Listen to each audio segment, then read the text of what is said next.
राजन कृष्णस्थी सका, भगवान कृष्ण के परम सका है। बहुत ही घनिष्ठ मित्रता है सुदामा जी की और भगवान कृष्ण की, क्योंकि विद्यालय से ही मित्रता थी। पर फिर भी अपने हिसाब से जीते थे। कभी ये जीवन में ये नहीं सोचा कि कभी मित्र से कुछ लेकर के आ जाए। इतना पक्का रिश्ता होने के बाद भी कभी जीवन में सुदामा जी के मन में ये विश्वास नहीं आया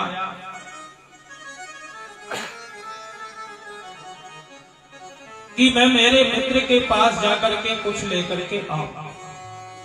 भगवान को ही दया आई कि मेरा मित्र तो कभी आने वाला नहीं है, तो भगवान को ही अपना रूप बदल करके, क्योंकि जो भगवान के अधनिष्ठ होते हैं, दुनियादारी के सामने हाथ फैलाओगे देने वाला संसार में आपको कोई नहीं है।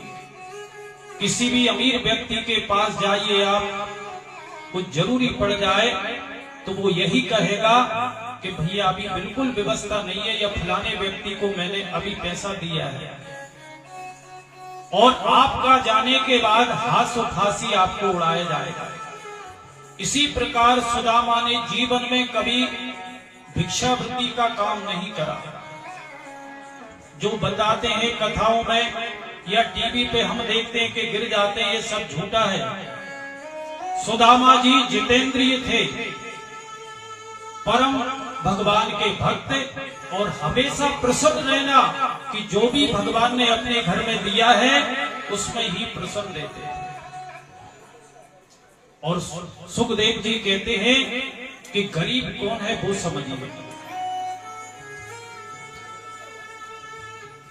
एक राजा ने अपने मुनीम से कहा, जय जय श्री राधे, कि मुनीम जी अपने पास संपदा कितनी है, जो भी वस्तु आ रही है आप सभी भक्त और ब्राह्मण देवताओं से निवेदन है, जो भी कुछ आए आप व्यास मंच के पास नीचे रखवा दें। भगवान के जो पुष्प फूल है वो आप जहां अर्पण करवा दें। जय जय श्री राधे। तो मुनीम जी से कहा कि मुनीम जी हमारे पास संपदा कितनी है वह समझिए। तो मुनीम जी ने हिसाब लगा करके सेठ जी को बता दिया कि महाराज आपकी 7वीं पीढ़ी बैठ करके खाएगी, इतना पैसा हमने है अपने पास। सुन करके सेठ जी को चक्कर आ गए, स्थिति सामान्य हुई। कहीं क्या हुआ? कहने लगे भैया 8वीं पीढ़ी का क्या होगा? अरे क्षण भंगुर तो अपना जीवन है, और हम 8वीं, इसके बाद क्या होगा?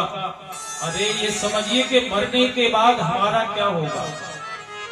उसी प्रकार सुदामा जी कभी किसी के आगे हाथ फैलाना कभी नहीं करा, हमेशा प्रसन्न आत्मा जितेंद्रिय। देखिए भगवान जब चारों तरफ से व्यवस्था करता है तो सभी सुखी रहते हैं। हम पूछते हैं तो सभी लोग यापन कहते हैं भैया भगवान की बड़ी कृपा है। अरे जब घर में ऐसी व्यवस्था हो जाए कि कई दिन तक सही से भोजन ना हो, उसके बाद भी उस परमात्मा का धन्यवाद करें, हमेशा प्रसन्न रहे, तब वह है सच्ची भक्ति। सुदामा जी इसी प्रकार रहते थे। और जब भी घर में कुछ नहीं होता था तो छोटे छोटे बच्चे क्या जाने, तो सुशीला हमेशा कह देती थी कि आज एकादशी का व्रत है। सुदामा जी का नाम नहीं लेकर के उपाधि दी है ब्राह्मणों ब्रह्म वित्तमा। ब्राह्मणों में भी जो श्रेष्ठ होता है वित्तमा, वित्तमः वित्तमहु वित्तमः अर्थात बहुवचन होता है, जो उनमें श्रेष्ठ होता है तो उसी प्रकार श्रेष्ठ है। जितेंद्रिय, अपनी इंद्रियों से परे, हमेशा बिल्कुल शांत स्वभाव। इतनी उपाधि दी पर सुशीला को दारिद्र बताया। क्यों बताया? सुखदेव जी कहते हैं, और उनकी दृष्टि में दरिद्र व्यक्ति कौन है वह समझिए। 2 प्रकार के भिक्षुक होते हैं, एक होते हैं साधु, वो भी भिक्षा मांगते हैं, और एक होता है भिखारी। साधु एक दरवाजे पर जाएंगे, जो भी कुछ मिलेगा बढ़िया टिक्कड़ बना करके भगवान को भोग लगा करके पाते हैं और बढ़िया दुपट्टा तान करके मस्त सोते हैं, कोई चिंता नहीं। भिखारी हजारों दरवाजे पे जाएगा, सब कुछ मिलने के बाद भी उसको अंत में शांति नहीं मिलेगी कि थोड़ा और मांगता तो इतना धन इकट्ठा। इसी वजह से सुखदेव जी कहते हैं कि राजन, जिसकी इच्छाएं विशाल हैं, भगवान ने ये दे दिया, ये भी हो जाए। एक कांटा निकला दूसरा चुप गया, वही व्यक्ति भिखारी है। तो सुखदेव मुनि की दृष्टि में जो ब्राह्मण देवता है, उनके आगे इतनी उपाधि दी, पर पत्नी जी को सुशीला है, उनको दारिद्र बताया, क्योंकि वो सोचती थी कि घर में कुछ भोजन प्रसादी हो तो मैं इन बच्चों को पवाऊं, पर जिस भी दिन नहीं होता था तो कह देती थी कि आज एकादशी है, बढ़िया भगवान का भजन करो। ऐसे जीवन चलता था, ऐसे जीवन चलता है, तभी परमात्मा दरवाजे पे व्यवस्था बनाने के लिए आते हैं। अगर इतना त्याग है तो गोविंद अपने दरवाजे पे आएंगे, कहीं भटकने की आवश्यकता नहीं है। पर बहुत मुश्किल है विषम परिस्थिति में शांत रहना, ऐसा संभव हो ही नहीं सकता। अगर भोजन में 2-3 घंटा हो जाए तो इतने में ही तो अपना रूप अलग हो जाता है, और जब कहीं दिन भोजन नहीं मिले फिर आप सुखी होके बताइए, फिर पता चलता है। इसी प्रकार सुदामा जी अपना जीवन का यापन करते थे। एक बार गोविंद ने अपना रूप बदल करके ब्राह्मण देवता का भेष बनाया और आकर के सुदामा जी के घर ही खड़े हो गए। भिक्षां देहि सुशीलाएं कहने लगे, महाराज जी हमारे घर में भिक्षा नहीं दे सकते अभी। क्यों देवी, क्या कारण है? कहने लगे, सूदक लगी है। ओहो, ऐसा जान पड़ता है घर तो सुदामा जी का हो।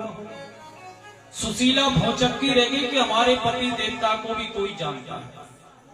अरे गरीब इंसान को कौन जानता है?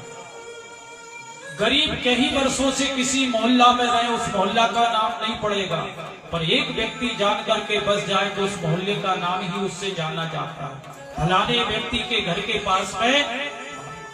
तो सुशीला आश्चर्यचकित रहने लगी कि हमारे पति देवता को भी कोई जानता है।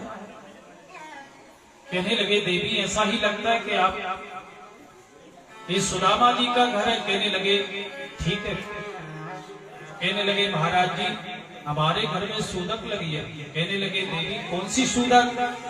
एक 10 दिन की भी सूदक होती है और एक ऋतु प्रयाण। पर कहने लगी, इनमें से कोई सूदक नहीं लगी। मेरे घर में ऐसी सूदक लगी है कि वो कभी हटेगी ही नहीं। देवी ऐसे किसने जन्म ले लिया आपके घर में? कहने लगी, दारिद्र देव ने।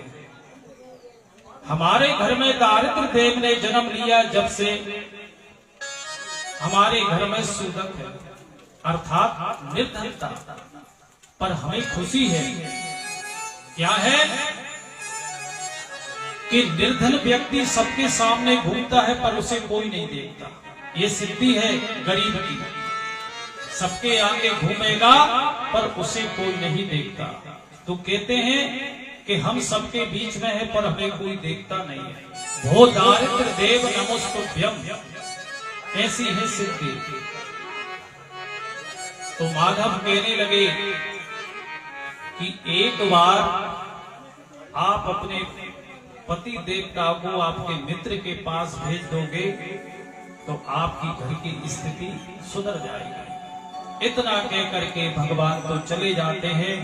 और जैसे ही सुदामा जी आते हैं तो सुशीला ने जल भर के दिया। कहने लगे, स्वामी साची साची बताना कि आपके द्वारकाधीश मित्र हैं क्या? सुदामा जी सुनकर ही भी भौचक्के रह गए कि इसको पता कहां से लगा। कहने लगे, स्वामी सही बताना। कहने लगे, पगली कह तो तू सही रही है कि मेरा मित्र है द्वारकाधीश, पर ये संसार वालों के सामने कहूंगा तो कोई विश्वास मानेगा अरे कहां तुम्हारी स्थिति, कहां द्वारकाधीश? कहने लगे स्वामी संसार विश्वास माने या ना माने, पर मुझसे तो आप कहिए। कहने लगे हाँ। सुशीला ने निवेदन करा, स्वामी मैं आपसे प्रार्थना करती हूं कि एक बार आप द्वारकाधीश के दर्शन के लिए जाइए। सुदामा जी ने मना कर दिया, नहीं। सुशीला समझ गई कि पंडित जी ऐसे जाने वाले नहीं है, और सुदामा जी के मन में तो पहले से ही लड्डू फूट रहे थे कि पंडितान वैसे तो कोई जाने देती नहीं है, आज अच्छा मौका है मेरे मित्र से मिलने। दोबारा से आग्रह करा सुशीला ने, स्वामी मैं कोई मांगने के लिए नहीं भेज रही कि आप कुछ मांग के लाना, मैं ये चाहती हूं कि वो राजा हैं, आप जाकर के उनके दर्शन करके आए। सुदामा जी कहने लगे, पगली उस राजा के पास जा रहा हूं तो कुछ अपने पास है। अरे जिस जगह अपन